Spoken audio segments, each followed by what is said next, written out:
अस्सलामु अलैकुम मुअज़्ज़ज़ ख़वातीन व हज़रात, इस तरह की प्यारी प्यारी वीडियो देखने के लिए हमारे चैनल को सब्सक्राइब करें और बेल के आइकॉन को दबाएं ताकि आपको हमारी वीडियो सबसे पहले मिलती रहे। अस्सलामु अलैकुम दोस्तों, पेशे खिदमत है पुजारी एपिसोड नंबर 7। मुझे एक बार फिर तेरे रूप ने नया जीवन दिया है। अब जीवन से फ़ायदा उठाना मेरा काम है। छोड़ूंगी नहीं उन्हें जिनसे बदले की भावना मेरे मन में परवान चढ़ रही है। एक बात बता सुनीता, क्या तू मेरा साथ देगी? बोल, मेरा साथ देगी तू? सुनीता सोचती रही। ज़ाहिर है कि उसके पास कुव्वते फैसला नहीं थी, कोई रास्ता ही नहीं था। उसके पास ज़िंदगी गुजारने का ज़माने से नावाकिफ़, माहौल से बेखबर। उसने मध्यम लहजे में कहा कि नानी जी, जैसा आप कहो वैसा ही करूँगी। फिर वो खामोश हो गई। मोहन बहुत अच्छा आदमी था। पहला दिन, दूसरा दिन, तीसरा दिन, कई दिन गुजर गए। उसकी पेशानी पर कोई शिकन भी नहीं आई थी। मामलात जूं के तूं चल रहे थे। फिर एक दिन जयवर्ती ने उससे पूछा कि मोहन, क्या हाल है तेरे जागीरदार का? कैसी चल रही है उसकी राजधानी?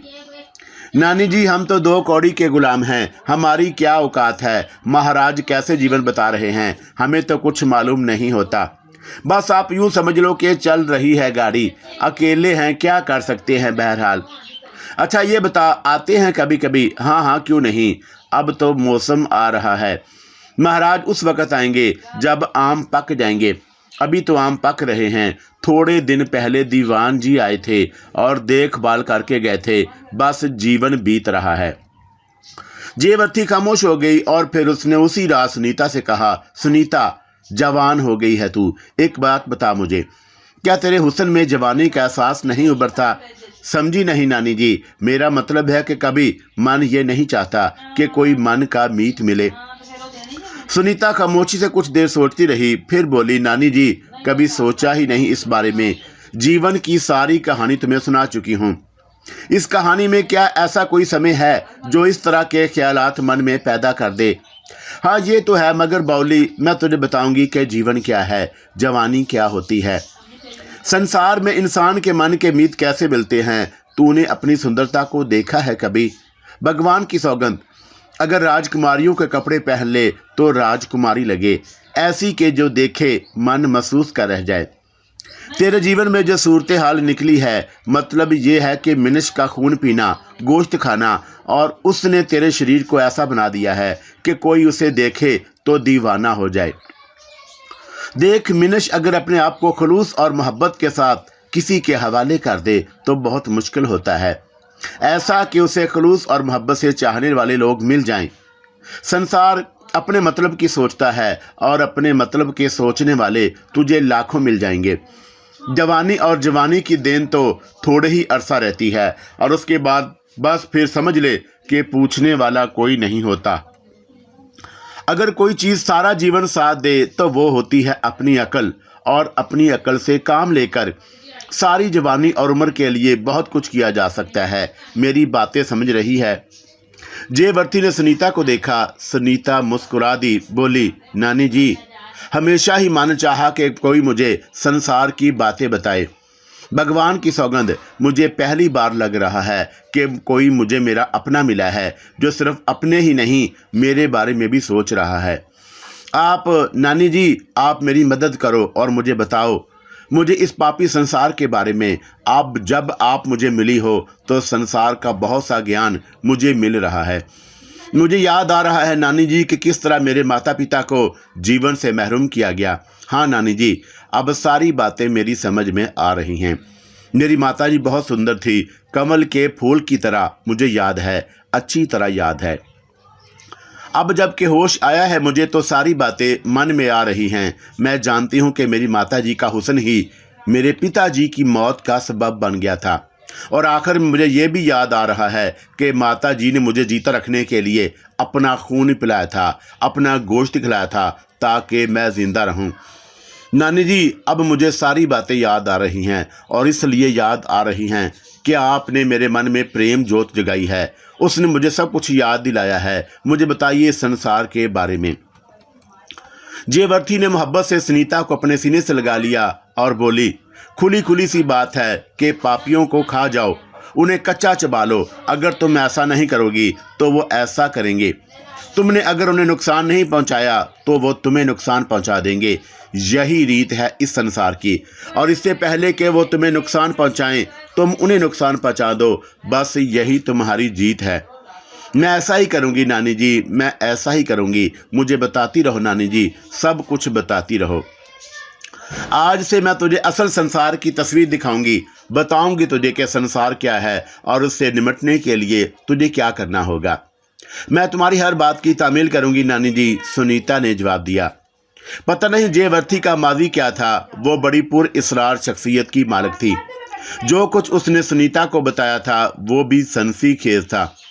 किसने किया था उसके साथ ये बात तो सुनीता को मालूम नहीं थी, लेकिन इसमें कोई शक नहीं कि बूढ़ी औरत जवानों से ज़्यादा ज़हीन और समझदार थी। लगता था कि सैकड़ों साल का तजर्बा उसमें समा गया हो और उसने सुनीता को ज़िंदगी के हर रंग से आशना कर दिया। उसने सुनीता को सिखाया कि मर्द को लुभाने के लिए क्या तरीके होते हैं, इंसानों को अपने जूतों पर कैसे सुलाया जाता है। ये सारे गुर उसने सुनीता को सिखाए और सुनीता उन्हें सीखती रही। उधर मोहन था जो ना जाने अपने दिल में सुनीता के लिए क्या मकाम बना चुका था। सुनीता सारी दुनिया से बेखबर जयवर्ती के अहकामात की तामील कर रही थी और मोहन इन सारी चीज़ों से बेगुनाह उसके लिए दिल में क्या क्या अरमान सजाए बस उसकी पूजा कर रहा था। यूं वक़्त आहिस्ता आहिस्ता गुजरता जा रहा था। मोहन की परस्तश अरूज पर पहुंच गई। एक रात जब उससे अपना दिल संभाला ना गया और जयवर्ती गहरी नींद सो गई तो मोहन ने सुनीता को आवाज़ दी जो सोने के लिए जा रही थी। सुनीता मोहन से काफ़ी बेतकल्लफ हो चुकी थी, चुनाचा वो आहिस्ता से चलती हुई मोहन के पास पहुंच गई। क्या बात है मोहन? सुनीता ज़रा देख, चांद पूरा हो गया है। वो तो है, तुझे बड़ी अजीब बात बताऊं। हाँ बता। वो जो 3 पेड़ सर जोड़ खड़े हैं उनके बीच में गहरा गड़ा है ना, देखा है तूने वो उधर? हाँ हाँ देखा है, अब तो मैंने सारा बाग ही देख डाला है। सुनीता, जब चांद पूरा होता है ना तो उस गड़े में 3 फूल खिलते हैं। सारी रात ये फूल खिले रहते हैं और सुबह उनका पता नहीं होता। है ना अजीब बात? मोहन कपकपाती आवाज़ में बोला। क्या वाकई ऐसा है? अपनी आंखों से देख ले, चाहे मैं कोई झूठ बोल रहा हूँ। नहीं, ऐसी बात नहीं, चल ज़रा देखूं तो सही। मोहन के कदम लड़खड़ा रहे थे। आज वो जो कुछ करने जा रहा था वो उसकी दीवानगी की इंतहा थी।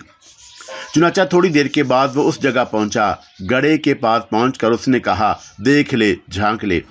सुनीता ने झांक कर देखा तो वहां कुछ भी नहीं था। वो चौंक कर रह गई और बोली, मोहन, यहाँ तो कोई फूल नहीं खिला। वो मिट्टी का गड़ा तो है ना? तो फिर एक गड़ा मेरे मन में भी है। तेरे मन में? हाँ, तो फिर 3 फूल उस गड़े में खिले हुए हैं। सुनीता, मैं प्रेम करने लगा हूँ तुझसे। सारा जीवन तेरे चरणों में वार देने के लिए तैयार हूँ। सुनीता, तू यकीन कर, सारा जीवन तुझे सुखी रखूंगा। माँ जी कभी मेरी ख्वाहिश से इनकार नहीं करेगी। तू एक बार मेरे मन में बस जा। सुनीता, तू मेरे मन में बसी हुई है। हजारों जीवन वार दूंगा तेरे जीवन पर। सुनीता ने निगाहें उठाकर उसे देखा। वक़्त खुद अपनी आवाज़ होता है। कहानियाँ खुद ब खुद नहीं बनती, वक़्त उन कहानियों को आवाज़ देता है। और इस वक़्त जो सूरत हाल थी वो भी बस एक कहानी ही थी। सुनीता की निगाहें मोहन के चेहरे पर पड़ने की बजाय उसकी लंबी गर्दन पर पड़ी थी। बाएं सिमत एक रग फूली हुई थी और सुनीता की निगाहें उस रग पर जम गईं। उसने गहरी निगाहों से उस रग में दौड़ते हुए खून को देखा और उसकी निगाहों में नशा आलूद कैफियत पैदा हो गई। उसने कहा कि मोहन, क्या चाहता है तू मुझसे? मन की प्यास बुझाना चाहता हूँ। सारा जीवन दे दूंगा तुझे। अगर मैं तुझसे सारा जीवन वाकई मांग लूँ तो मांग कर देख ले, सोच ले। सोच लिया, मोहन ने कहा और आगे बढ़ आया। सुनीता के दोनों हाथ फैल गए और मोहन सहरज़दा हो गया। ये सहर उस वक़्त टूटा जब उसकी गर्दन में सुनीता के तेज नोकीले दांत प्यूसत हो गए और रग ने मुंह खोल दिया। मोहन बुरी तरह तड़पा था और उसके मुंह से वहशतज़दा आवाज़ निकली, सुनीता, ये क्या, ये क्या? लेकिन अब वहाँ सुनीता कहाँ थी? एक खून रेज शैतान मोहन की गर्दन से लिपट गया था। एक खौफनाक नागन ने अपने दोनों हाथ उसकी गर्दन की रग में प्यूसत कर दिए थे। मोहन ने अपने मजबूत बदन की पूरी ताकत से सुनीता के बगलों में हाथ डालकर उसे दूर करना चाहा, लेकिन उसे एहसास हुआ कि पत्थर का एक वजूद, एक खौफनाक फुलादी चट्टान उसके सारे वजूद पर हावी है।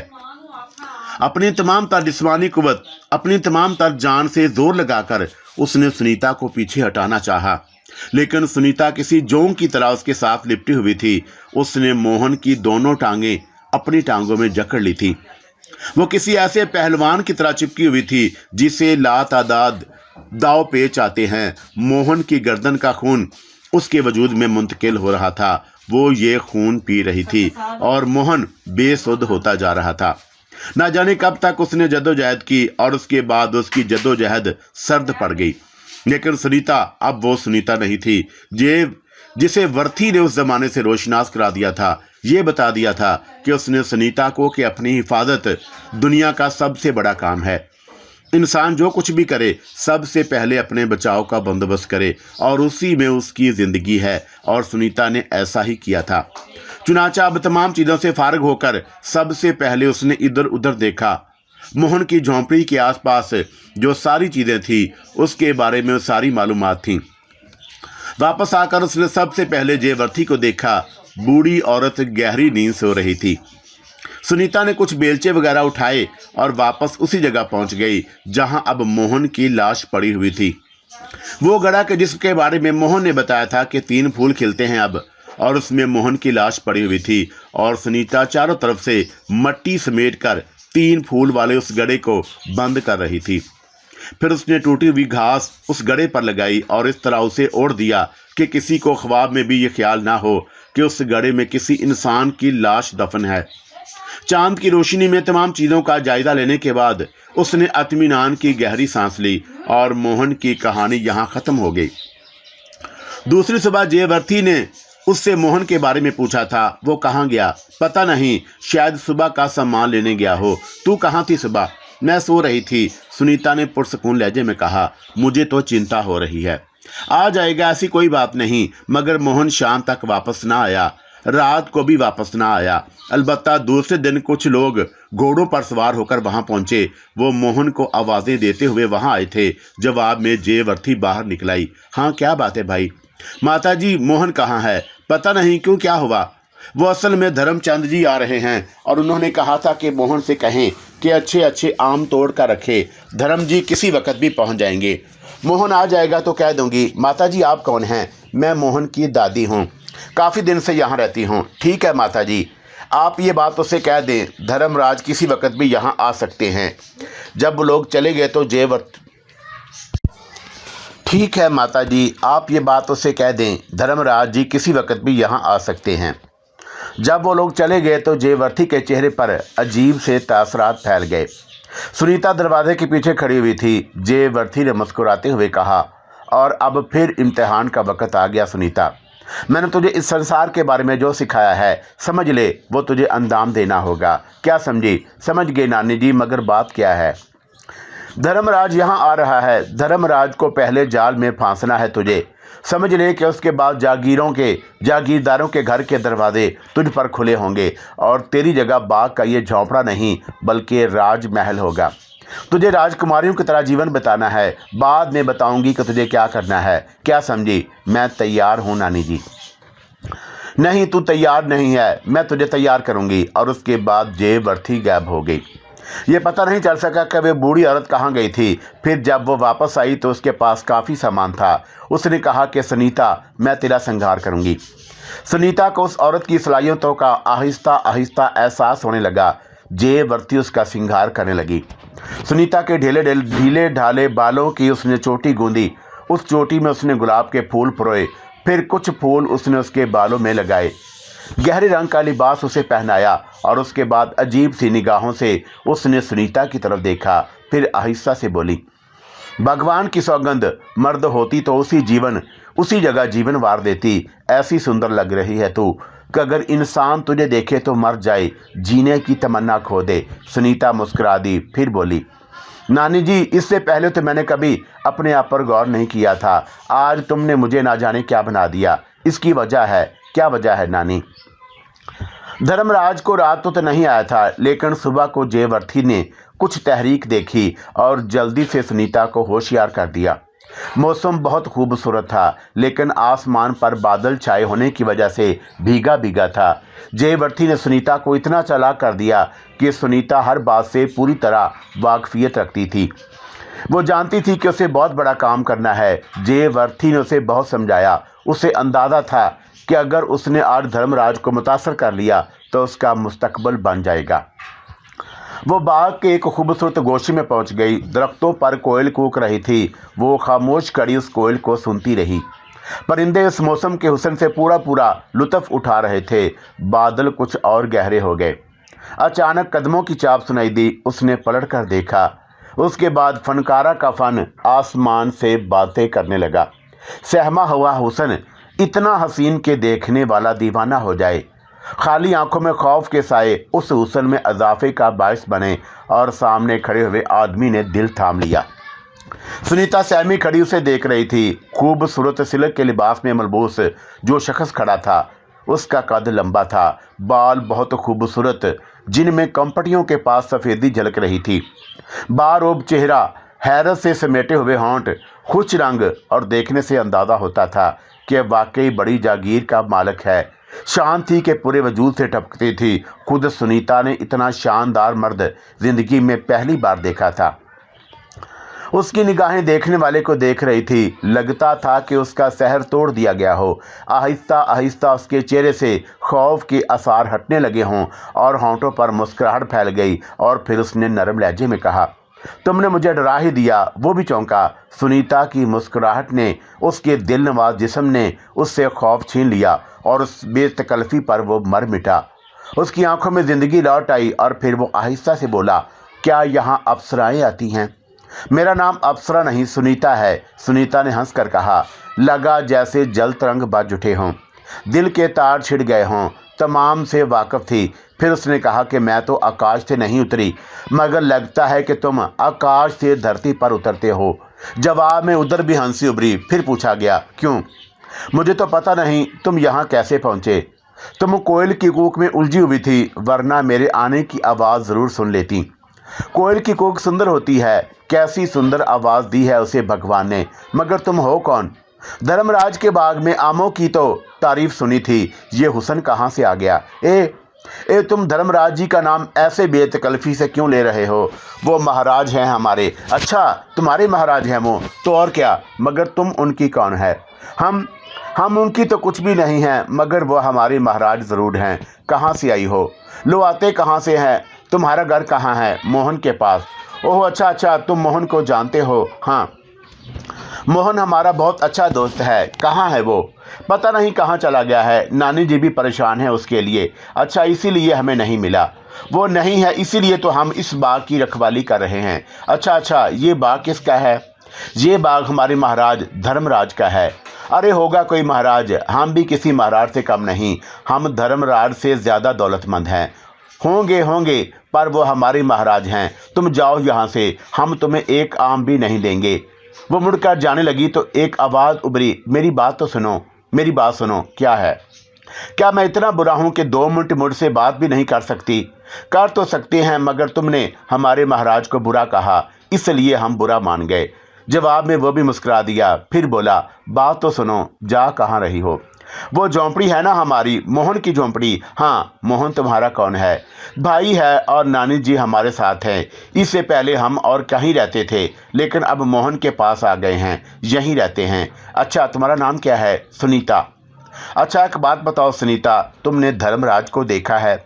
नहीं, तो मिलोगी धर्मराज महाराज से? क्या वो भी आए हैं? सुनीता ने दिलचस्पी से पूछा। नहीं, वो तो नहीं आए, लेकिन हम तुम्हें उनके पास ले जा सकते हैं। अरे जाओ, तुम क्या ले जाओगे? हम नहीं जानते तुम्हारे साथ। हमारे महाराज अगर हमें बुलाएं तो ये दूसरी बात है। महाराज तुम्हें बुलाएं तो जाओगी उनके पास? अब हम तुम्हें अपने महाराज की बातें क्यों बताएं? अच्छा भाई, मत करो। ठीक है, अब हम चलते हैं।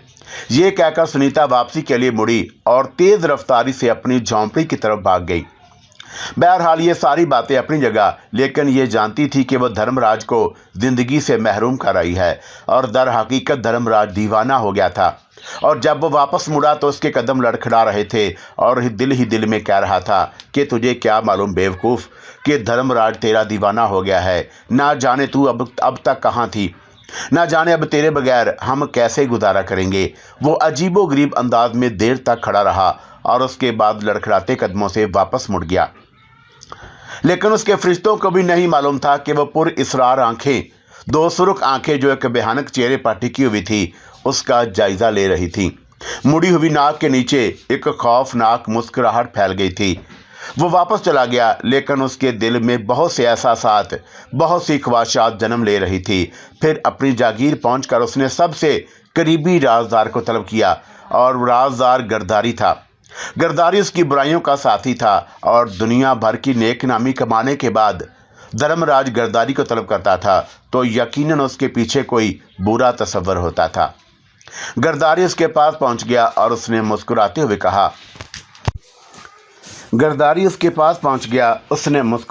कहा, महाराज जब मुझे बुलाते हैं तो मैं चारों अतराफ देखता हूँ, फिर आता हूँ और फिर सोचता हूँ कि वो कौन सी अप्सरा है जो महाराज को पसंद आ गई है और उसे हासिल करने में मुझे क्या मुश्किल पेश आ सकती है। कहिए महाराज, कैसे बुलाया? तुम बातें बहुत बनाते हो गर्दारी, फजूल बातों से गिरेज किया करो। मुझे ज़्यादा फजूल बातें पसंद नहीं। तो बता दें महाराज। सुनो। धर्मराज गर्दारी को सारी तफसील बताता रहा। गर्दारी गौर से सुनता रहा और फिर उसने गर्दन हिलाते हुए कहा, यह भी कोई मुश्किल काम है। गर्दारी लाल ने अपना काम शुरू कर दिया और उसके बाद वह ना जाने किस तरह जेवर्ती के पास पहुंचा। जेवर्ती तो उसका इंतज़ार कर रही थी। गर्दारी लाल ने बूढ़ी औरत से कहा, देखो बूढ़ी औरत, अभी तुम्हें इस बात का अंदाज़ा नहीं है कि तुम कैसा गोहरे नायाब अपने झोंपड़े में लिए बैठी हो। किस्मत बार बार मेहरबान नहीं होती। अगर किस्मत मेहरबानी करे तो जीवन बदल जाता है। एक बूढ़े बदन के साथ तुम्हें इस झोंपड़े में रहते तकलीफ नहीं होती। जेवर्ती ने कहा कि क्यों नहीं होती महाराज, जवान नवासी साथ रहती है। सुनीता ने कहा कि हमारे पास नानी हैं, हम उनकी देखभाल भी करनी पड़ती है, पर क्या करें, जो भवानी माँ की मर्जी। भवानी माँ ने तेरे भाग जगा दिए हैं। चलो उठो, अब ऐसी शख्सियत ने तुम्हें बुलाया है, सुनोगी तो हैरान रह जाओगी। कौन है वो? धर्मराज। नाम सुना है तुमने उनका?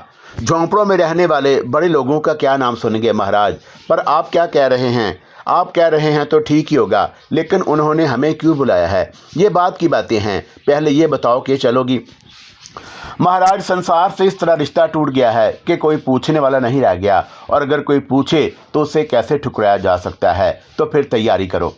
जेवर्ती के होंठों पर मुस्कुराहट फैल गई। पहली कामयाबी उसे हासिल हुई थी। धर्मराज की हवेली पूरे महल का महल थी और उस महल में एक ऐसी जगह उसे मिली थी जहां से महल के आसपास धर्मराज की जागीर का जायजा लिया जा सकता था। बहुत बड़े जागीरदार थे धर्मराज और बहुत खूबसूरत जगह थी ये उनकी, जहां चारों तरफ ज़िंदगी ही ज़िंदगी थी। तांगे, मोटरें, भरे पड़े बाजार, बांके सजीले लोग। हवेली के अकबी हिस्से से अंदर दाखिल होकर उन दोनों को उस क्वार्टर में पहुंचा दिया गया जो हवेली के ख़ास मुलाजमीन के लिए था। क्वार्टर भी जागीरदार ने अपनी हैसियत के मुताबिक बेहद खूबसूरत बनवाए थे। गर्दारी जानता था कि इसे क्या करना चाहिए, चुनाचा उसने कुर्बो जवार के लोगों को बताया कि उसकी एक रिश्तेदार आई है और यहाँ रहेगी। जेवर्ती को जब रहने की जगह मिली तो उसने सुनीता से कहा, देख सुनीता, तेरा जीवन मैंने अपने कंधों पर ले लिया है। जो कुछ तुझ पर बीती है वो एक अलग बात है।